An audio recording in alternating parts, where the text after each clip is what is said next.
네, 황보선의 주발새 아침 4부 시작합니다. 서울시가 시대착오적인 임신 정보 안내 제공에서 이런 문매를 맡고 있습니다. 논란이 일어서 일고 나니까 서울시가 그 관련 내용을 삭제했는데요. 어떤 내용인지 YTN 윤현숙 기자와 함께 자세히 알아보겠습니다. 윤 기자 안녕하십니까? 네, 안녕하세요. 네, 새해 들어 처음 직접 보지 못하고 전화로만 얘기를 듣게 됐습니다. 새해 복 어쨌든 많이 받으시고요. 네, 감사합니다. 네, 오늘 가져온 소식 뭡니까? 네, 서울시가 시대착오적인 임신 정보를 안내해서 질타가 쏟아지고 있는데요. 시대착오적인 임신 정보, 아까 말씀드린 것처럼. 매섭게 쏟아지고 있습니다. 해당 예. 사이트는 서울시 임신출산정보센터라는 사이트예요. 예. 이게 어떤 곳이냐면 서울시가 여기저기 흩어져 있는 임신과 출산에 관련된 정보를 한눈에 볼 수 있게 정리해서 예. 또 민원까지 한 곳에서 처리할 수 있게 지원한다. 이런 좋은 취지로 2019년 6월에 개설해서 운영 중인 사이트입니다. 예. 그러면은 어떤 내용이 문제가 됐습니까? 이 문제가 된 부분은 임신 주기별 정보를 제공하는 메뉴 부분인데요. 예. 임신부에게 필요한 정보를 주수별로 이렇게 깨알같이 적어놓은 곳입니다. 네. 네, 좀 자세히 보면 임신 35주차 거의 만삭이죠. 근데 이 만삭 임신부에게 꼭 알아두세요라고 꿀팁이라면서 정리해 놓은 내용이 보면은 태아의 건강이나 뭐 출산을 위한 행동 요령이 아니고 출산 과정에서 집을 비우니까 가족들을 위해 밑반찬과 옷을 잘 챙기라 이런 내용을 권고하고 있다는 게 뒤늦게 알려진 겁니다. 밑반찬 챙기기, 옷 챙기기. 예. 네. 구체적으로 보면은 냉장고에 있는 오래된 음식을 버리고 가족들이 잘 먹는 음식으로 밑반찬을 서너 가지를 준비해라.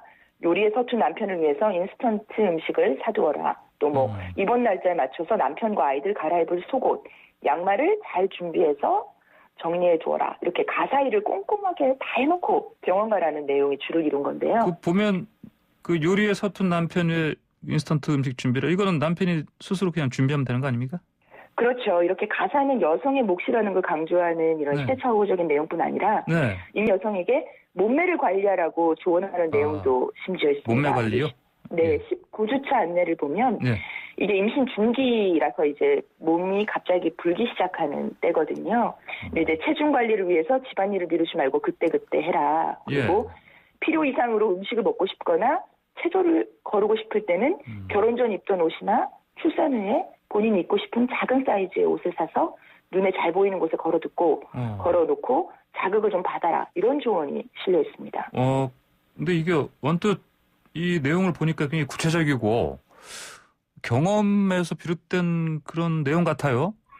네, 이거 전문 기관의 뭐 검수를 받았다는 내용인데요. 뭐 시대착오적이라는 비판이 하지만 쏟아졌죠. 그래서 서울시는 현재 이 내용들을 삭제해서 홈페이지에는 지금은 찾아보기 힘듭니다. 하지만 SNS를 통해 해당 내용이 공유되면서 어제 하루 동안 뭐 엄청나게 기사도 많이 나고 댓글도 많이 달렸습니다. 그래요.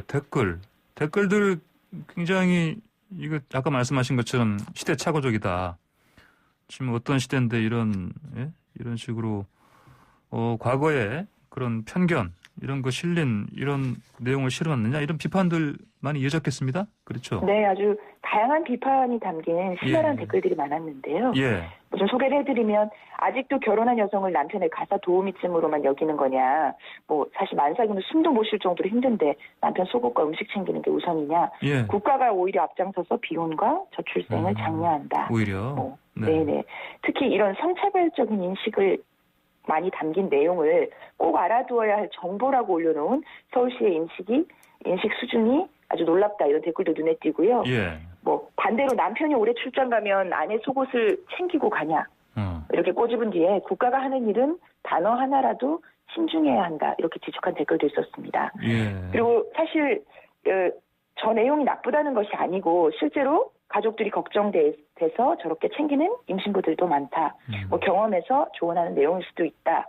하지만 저게 마치 모든 임신부 여성이 해야 하는 올바른 모습인 것처럼 공적인 사이트에 올려놓은 마인드가 시대에 맞지 않다. 이런 지적도 많은 공감을 얻어서 기사 댓글 상단에 올라가 있기도 했습니다. 근데 이게 올려놓은 거가 서울시가 스스로 창작해낸 만들어낸 것이 아니고 다른 기관 걸 가져왔다가 또 이렇게 해명했다고 들었습니다.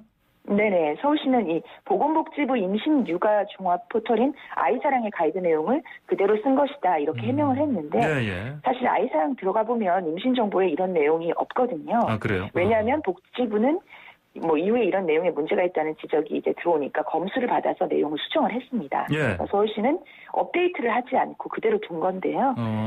그러다 보니까 이런 내용이 계속 남아있게 되었고 빗발치는 비난에 하루 만에 이 내용을 모두 삭제한 거죠. 뭐 실제로 이 사이트는 이 주수별 정보를 제공하는 메뉴 외에 보면은 뭐 임신한 여성과 가족들에게 예. 도움이 되는 내용도 정보도 많이 포함하고 있긴 한데 네. 이번에 이렇게 문제가 된 부분으로 인해서 의미가 상당 부분 많이 퇴색이 되고 서울시의 부족한 성인지 감수성이 다시 한번 도마 위에 오르게 됐습니다. 예, 이제 아무래도 이제 특히 서울시가 이런 집중 타격을 받는 이유는 또 그 전에 또 이제 뭐 4월 내 보궐선거 있지만 그 박원순 시장 그 사건 관련해서도 기본적으로 따갑게 그 기본적으로 이제 눈길을 받는 그런 서울시다 보니까 더 그런 부분도 있는 것 같습니다. 성인지 감수성 관련해서요. 네, 사람들의 인식이 빠르게 변화하고 있고 사회적으로 예, 예. 성인지 감수성이 많이 올라왔는데 예. 서울시를 비롯해서 지자체나 뭐 여러 정부 부처의 변화가 여전히 더딘 것 같아요. 예, 예, 그런 예. 차이가 이번에 또 한 번 확인이 된 셈인 것 같습니다. 예. 그 행자 2016년인가에 한 4년 전이죠? 그때 행정자치부에서 무슨 그 가임기 지도 그 만들어서 논란이 있었던 적도 있지 않았나요, 그때? 네네네, 비슷합니다. 이게 예. 이 정확한 명칭은 대한민국 출산 지도였는데 예. 가임기 지도라고 많이들 이제 기억을 하실 텐데요. 예, 가임기 지도. 이때도 네네, 이때도 지자체 출산 통계와 각종 출산 지원 서비스를 뭐 국민들이 쉽게 한눈에 볼 수 있도록 지도 형태로 이렇게 보여주는 서비스를 오픈을 했어요. 근데 의도와 달리 각 시도별로 또 구별로 만 15세에서 49세까지 가임기 여성의 수를 한 자리 단위까지 자세히 표기해서 예. 여성을 국가가 관리하는 공공재 취급하는 거 아니냐는 비판에 휩싸였는데요. 예. 심지어 지역별로 순위까지 매겨져 있었거든요. 순위까지? 어떤 시가 1위 뭐 이런 식으로. 아. 그래서 여성을 출산 도구 애를 낳는 개체로만 취급했다. 예. 여성 인권을 외면했다는 비판에 직면을 했었죠. 또 해당 사이트 그 당시에 그 가임기 지도 사이트 어디에도 예. 여성과 함께 아이를 낳고 길러야 할 남성과 관련된 통계는 없었어요.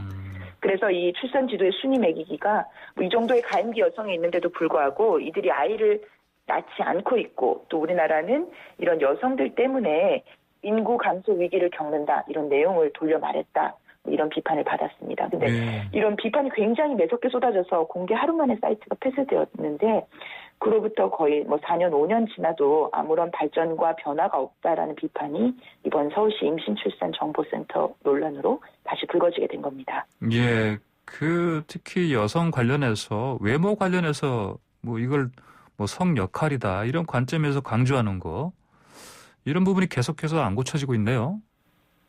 네. 뭐 임신한 여성에게 몸매 관리라는 그런 부분이 참 그러니까요. 어떻게 보면은 어떻게 이런 인식을 아직도 갖고 있는지 참 놀라운데요. 근데 여전히 여러 곳에서 돌출되고 있습니다. 지난달 국무총리실 그 공식 트위터 계정에 코로나19로 어려움을 겪는 여성의 고통을 표현하면서 마스크 때문에 뒤집어진 피부 이렇게 표현한 만화를 올려서 질타를 받았는데요. 뾰루지 걱정에 짜증내는 여성을 등장시킨 거죠. 이게 사실 코로나19로 인해서 많은 분들이 어렵지만 또 생계를 걱정하고 때로는 생사를 오가는 여성들도 많은데 여성들이 처한 이런 심각한 위기를 외면하고 외모에 집착하는 여성이라는 성고정관념을 다시 재생산하는 내용만 강조해서 현실 인식과 동떨어졌다 이런 비판이 쇄도를 했습니다. 그 당시에 별다른 입장 표명도 없이 슬그머니 만화를 삭제해서 또 비판을 받았고요. 또 최근에 집콕 댄스라는 영상 이거 비판 많이 받았는데 혹시 보신 분들 집콕이라면 뭐 요즘 다 아파트 사시는 분들이 많으니까 이게 그 밑에 집에서는 층간 그 소음이 있잖아요. 네, 뭐 이런 것 때문에 이런 피해를 받을 수 있다 뭐 이런 얘기를 저도 봤습니다.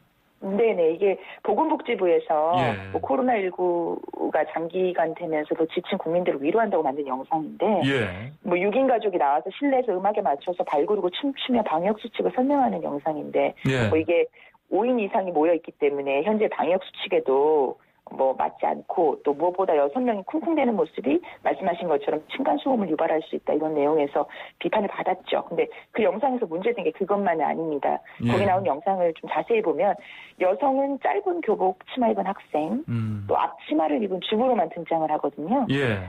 남성들은 정장 입은 모습으로 나오고요. 이렇게 성별 고정관념을 고착하는 이미지로만 구성되어 있다는 비판을 받았는데 사실 이런 문제, 이런 논란 계속되고 있는데 이런 걸 피하기 위해서 정부 차원의 예방 지침이 이미 잘 마련이 되어 있어요. 근데도 안 지켜진다는 게 예방 문제죠. 지침이 있는데 안 지켜진다. 그 어떤 거예요? 여성가족부에서 낸 게 있습니까? 혹시? 네, 여성가족부가 펴내는 성별 영향 평가 지침이라는 게 있어요. 예. 이게 보면은 정부의 홍보 사업에 대한 성별 영향 평가도 들어있거든요. 이게 뭐냐면 정부가 홍보물을 만들 때 그 이미지와 문구에 성차별적인 요소가 있는지 예. 검토하라고 되어 있고 또 그 관련 내용도 아주 구체적으로 나와 있습니다. 예. 등장인물 구성에 남녀 비율이 적절한지 또 성차별적인 표현이나 비하, 외모 지상주의와 관련된 내용이 없는지 역할이나 고정관념에 성역할 고정관념이나 편견이 배제되어 있는지 이렇게 꼼꼼히 살피라고 되어 있는데 이 지침이 근데 그럼 지침일 뿐이고 의무사항은 아니다. 그렇죠. 이런 거 아닙니까? 그렇죠. 의무사항이 아니다 보니 예. 이런 뾰루지를 걱정하는 여성을 등장시키는 만화를 만든 총리실이나 집콕 영상, 댄스 영상을 만든 복지부 모두 예. 이 성별 영향 평가를 거치지 않은 걸로 알려졌습니다. 예. 사실 정부 홍보물이라는 게 비교적 짧은 기간에 제작돼서 배포되는 경우가 많고요. 또 의무사항이 아니다 보니까 잘 지켜지지 않고 이런 문제가 반복적으로 발생하고 있는 것으로 여가부도 파악을 하고 있는데요. 예. 여가부의 경우에는 담당자 교육이라던가 부처 간 협의를 지속적으로 계속해 나가면서 이런 문제를 좀 개선해 나가겠다 이렇게 입장을 밝혔습니다. 예. 이런 심각한 저출생 문제는 하루 이틀이 아니고 굉장히 장기간 지속되고 있고요. 또 최근에 그 연예인 사유리 씨의 비혼 출산 문제라든가 낙태죄 폐지 이런 문제들로 촉발된 여성의 재생산권에 대한 사회적 논의가 한창인데요. 그런 와중에서도 이런 성차별적이고 성인지 감수성 부족으로 인해서 발생하는 논란이 앞으로는 정부 부처의 홍보물이나 홍보 사이트에서 더 이상 재발되지 않기를 2021년에는 좀 새해 소망으로 빌어보게 되네요. 네, 윤 기자 오늘 말씀 잘 들었습니다. 감사합니다. 네, 감사합니다. 네, 지금까지 더 뉴스 코너 YTN 윤현석 기자였습니다. 자, 방금 전에 2858님 청취자께서 소식 하나 주셨는데요. 지금 서울 강남의 대부분 큰 도로가 제설 작업이 안 돼 있습니다. 낮에 날씨 추워지면 더 얼 것 같아요. 강남구청에서 제설 작업 해 주셨으면 합니다라는 문자 주셨습니다. 강남구청장님 그리고 강남구청 직원분들 이 방송 듣고 계시면 빨리 확인해서 제설 작업 조치해 주시면 감사하겠습니다.